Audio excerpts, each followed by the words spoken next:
Séquence 1, première fois.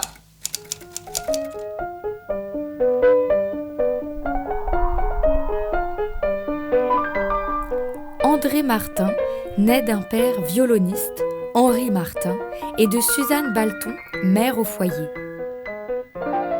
Il a une enfance heureuse qui baigne dans la musique. Mais très vite, son adolescence devient difficile dans une ville occupée par les Allemands où les privations alimentaires sont monnaie courante. André et son frère Pierre, passionnés de cinéma, organisent des projections privées.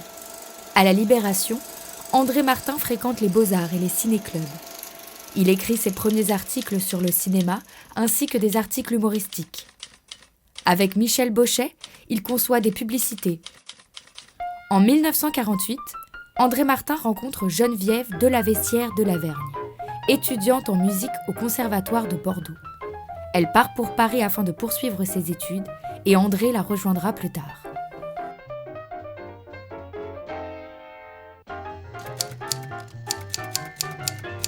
Séquence 2, première.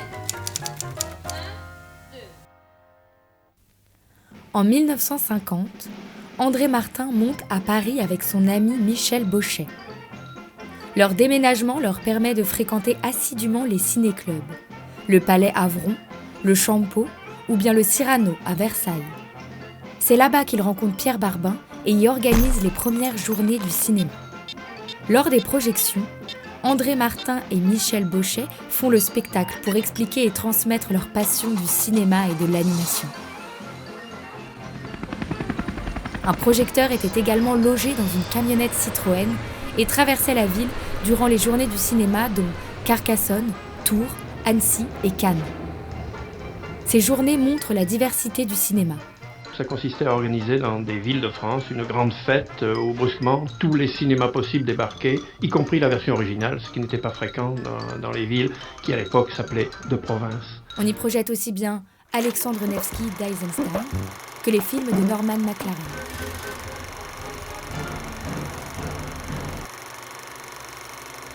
En 1955, les Journées du cinéma se produisent à Cannes pour les 60 ans du cinématographe. L'année suivante, sous l'impulsion d'André Martin, elle s'internationalise. Avec son équipe, il prépare activement les premières Journées internationales du cinéma d'animation. Accueillir en pleine guerre froide des artistes américains, russes, tchécoslovaques, anglais, français, chinois et d'autres constitue un vrai défi. Tout comme la programmation, une exposition montre toutes les facettes du cinéma d'animation et rencontre un franc succès.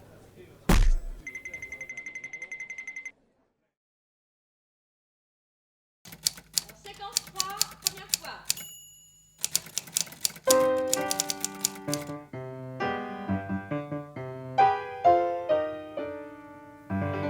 Les premières journées internationales du cinéma d'animation se déroulent en 1956.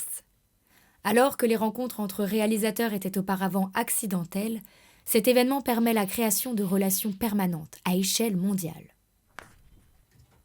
La deuxième édition des JICA accueille de nombreux participants en 1958. Pendant plusieurs jours, les nouveaux films d'animation du monde entier y sont projetés.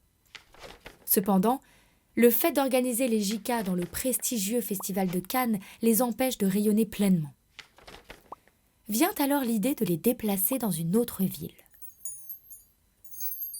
En novembre 1958, Pierre Barbin et Jacques Flo proposent officiellement à Annecy d'accueillir les 3e JICA. Les institutions administratives et culturelles de la ville, ainsi que le CNC, œuvrent pour l'arrivée de l'événement. Annecy devient alors la future terre d'accueil du cinéma d'animation. Pour le public, André Martin incarne le festival, notamment grâce à ses qualités d'animateur et sa cinéphilie. Du 7 au 12 juin 1960, 10 séances de projection ont lieu pour ce premier festival d'Annecy. Le jury accorde son grand prix à Bretislav Podjar pour Le Lion et la chanson.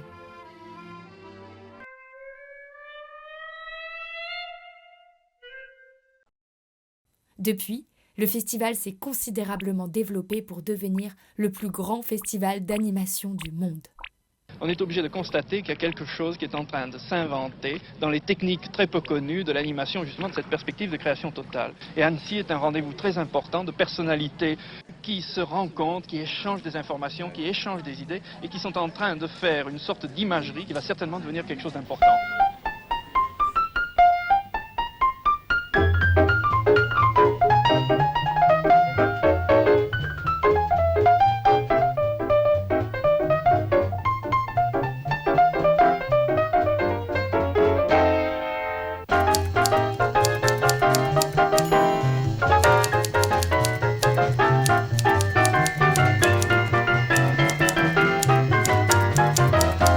Séquence 4, première.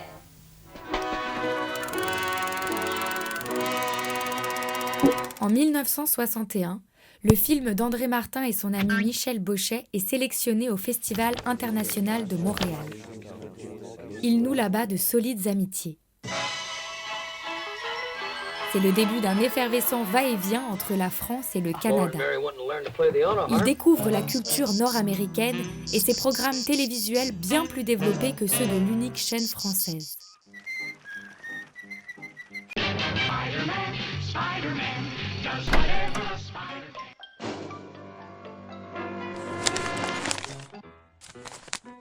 Le Canada est le plus grand laboratoire, le plus intéressant laboratoire de communication au monde, même plus que les États-Unis, qui sont quand même construits comme un empire et dominés par une culture monolingue, unilingue, etc.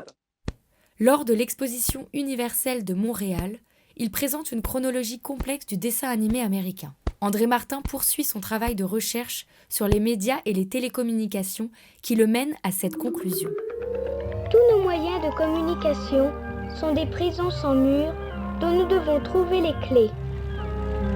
Les uns se cognent aux grilles imaginaires, les plus adroits épousent la fille du geôlier. En 1976, André Martin recentre son travail sur le cinéma d'animation. Il participe à la création d'un festival d'animation à Ottawa.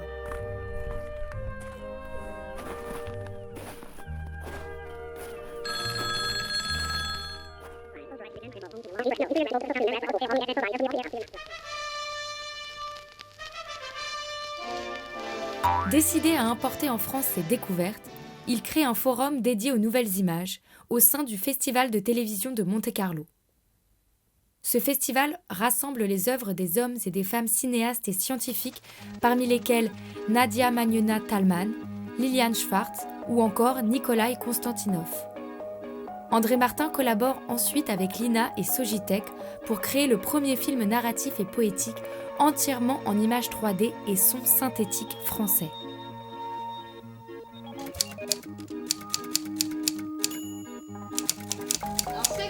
Séquence 5, première.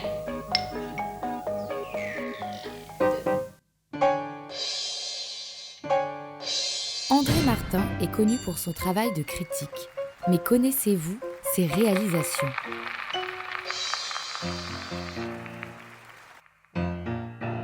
Il commence sa vie professionnelle de réalisateur en 1948 avec Poste en souffrance, une publicité animée pour un réparateur radio avec ses amis, dont Michel Bauchet. C'est le début de leur collaboration qui amène l'animation vers de nouveaux horizons. Il réalise Demain Paris, qui propose une vision de l'évolution de la région parisienne, et Patamorphose ou le désespoir du peintre, film décrivant les techniques du cinéma d'animation, comme théorisé dans ses textes. Son film « Mais où sont les neiges d'antan » traite de la défense des droits d'auteur et de la diversité culturelle. André Martin poursuit ensuite ses expérimentations en s'intéressant à la télévision et aux nouveaux médias. Il réalise 2 documentaires pour l'ONF. Après une décennie au service de la recherche du CRTC, il revient en France pour travailler au service de la recherche de l'INA. Son dernier film, Maison Vol, est créé en 1982 avec un simulateur de vol de la Sogitech. Ce pionnier de l'animation persistera à s'envoler vers le futur.